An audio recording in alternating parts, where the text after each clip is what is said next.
প্রিয় ভিউয়ার্স, আসসালামু আলাইকুম রহমতুল্লাহ। আশা করি তোমরা সকলে ভালো আছো। আলহামদুলিল্লাহ, আল্লাহর রহমতে, তোমাদের দোয়ার বরকতে ইনশাল্লাহ ভালো আছি।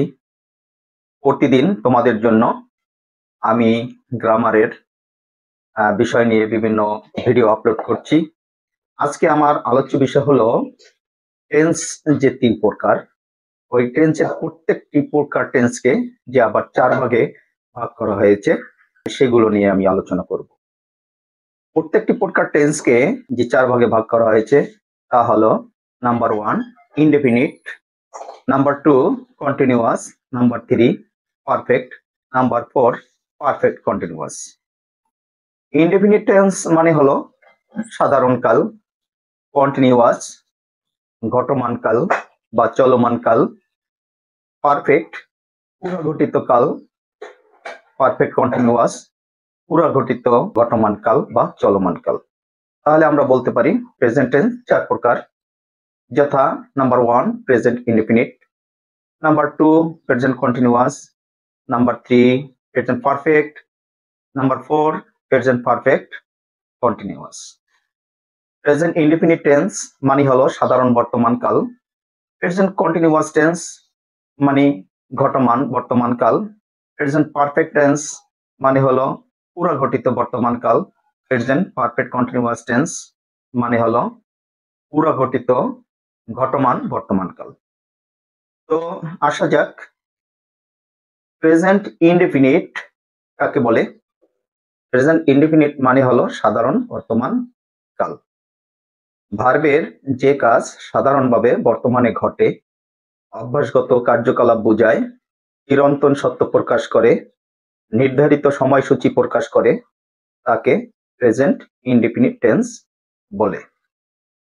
যেমন আই ইট রাইস, আমি ভাত খাই। হি ইটস রাইস, সে ভাত খায়। হি প্লেস ফুটবল, সে ফুটবল খেলে। I wake up at 7 AM every day, আমি প্রতিদিন সকাল 7টায় ঘুম থেকে উঠি। The sun rises in the east, সূর্য পূর্ব দিকে উদিত হয়। The train leaves at 8 PM, ট্রেনটি রাত 8টায় ছাড়ে।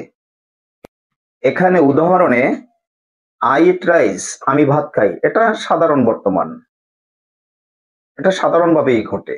I wake up at 7 AM every day, আমি প্রতিদিন সকাল 7টায় ঘুম থেকে উঠি, এটা অভ্যাসগত কর্ম, এটা প্রতিদিনের অভ্যাস, সুতরাং এটা present indefinite. The sun rises in the east, সূর্য পূর্ব দিকে উদিত হয়, এটা চিরন্তন সত্য, এটা পূর্বেও হয়েছে, এখনো হয়, ভবিষ্যতেও হবে, সুতরাং চিরসত্য, present indefinite tense. The train leaves at 8 PM, ট্রেনটি রাত 8টায় ছাড়ে, এটা দ্বারা নির্ধারিত সময়সূচিকে প্রকাশ করেছে, সুতরাং এটা প্রেজেন্ট ইনডেফিনিট টেন্স।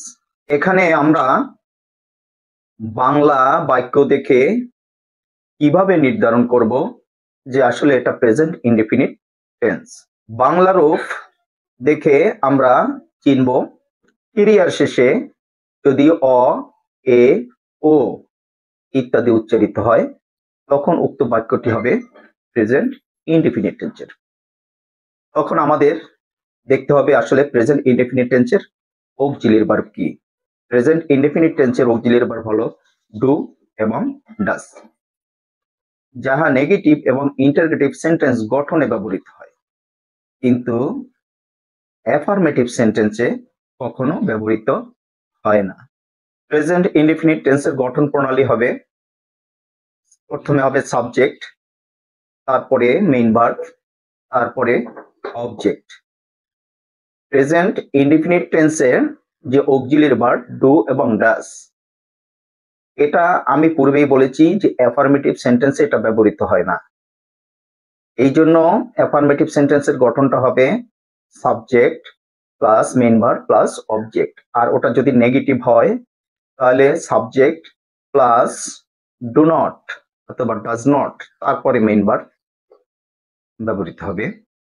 আর যদি ইন্টারগেটিভ হয় তখন ওই ডু অথবা ডাজ সাবজেক্টের প্রথমে বসবে। যাক, এই বিষয় নিয়ে পরবর্তীতে আলোচনা করব। সাবজেক্টের নাম্বার এবং পার্সন অনুযায়ী অক্সিলিয়ারি ভার্ব ডু এবং ডাজ এর ব্যবহার আমি নিম্নে উল্লেখ করলাম। আই এর পরে সর্বদা ডু বসবে, যেমন আই ডু নট টেক টি, আমি চা খাই না। উই এর পরেও ডু বসবে, যেমন উই ডু নট টেক টি, আমরা চা খাই না। ইউ এর পরে ডু নট বসবে বা ডু বসবে, যেমন ইউ ডু নট টেক টি, তুমি চা খাও না বা তোমরা চা খাও না। হি এর পরে ডাজ বসবে, যেমন হি ডাজ নট টেক টি, সে চা খায় না। সি এর পরেও ডাজ বসবে, সি স্ত্রীলোকের বেলায় ব্যবহৃত হয়, যেমন শি ডাজ নট টেক টি, সে চা খায় না।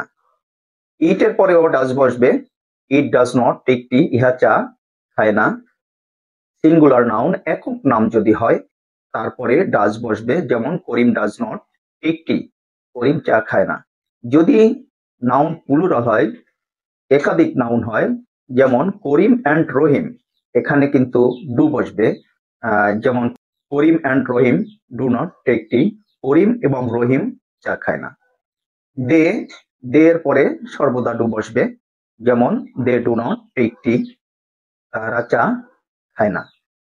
তোমরা মনে রাখবে, প্রেজেন্ট ইনডিফিনিট টেন্সের ক্ষেত্রে সাবজেক্ট যদি থার্ড পারসন সিঙ্গুলার নাম্বারে হয়, এটা অ্যাফার্মেটিভের ক্ষেত্রে সাবজেক্ট যদি থার্ড পারসন সিঙ্গুলার নাম্বারে হয়, তবে উহার পরবর্তী ভার্বের শেষে একটি এস অথবা ইএস যুক্ত করতে হয়।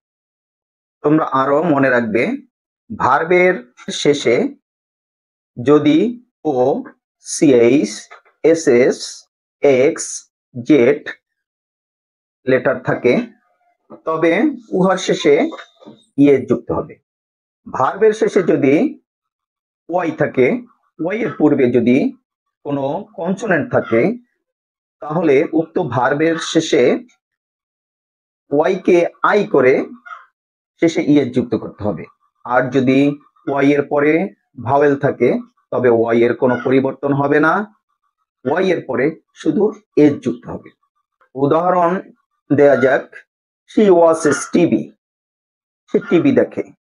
এখানে ওয়াচ WATCH, ভার্বের শেষে সিএইচ রয়েছে, সুতরাং ওটা subject third person singular number, এই জন্য ভার্বের শেষে ইএস যুক্ত হয়েছে, কারণ সিএইচ এর পরে ইএস যুক্ত হয়।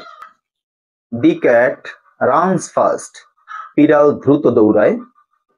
এখানে the cat third person singular number.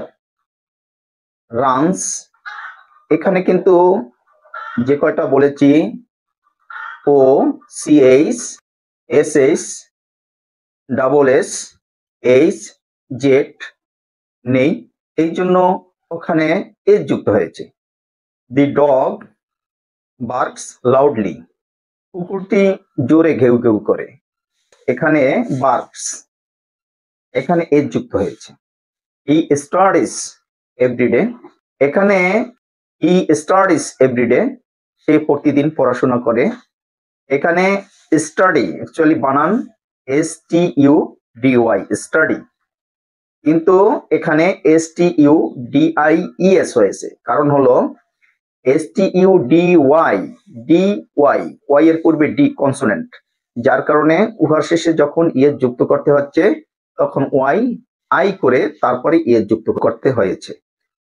প্রিয় ভিউয়ার্স, আজকে আমি তোমাদের সামনে প্রেজেন্ট ইনডিফিনিট নিয়ে আলোচনা করলাম। পরবর্তীতে প্রত্যেকটা টেন্স নিয়েই তোমাদের সামনে আমি ভিডিও নিয়ে হাজির হব।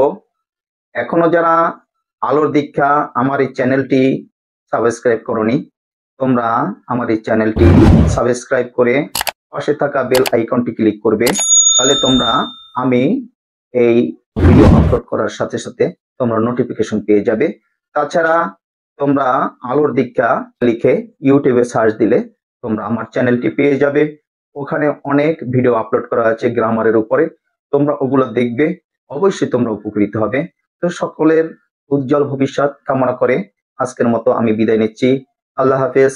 আসসালামু আলাইকুম ওয়া রাহমাতুল্লাহি ওয়া বারাকাতুহু।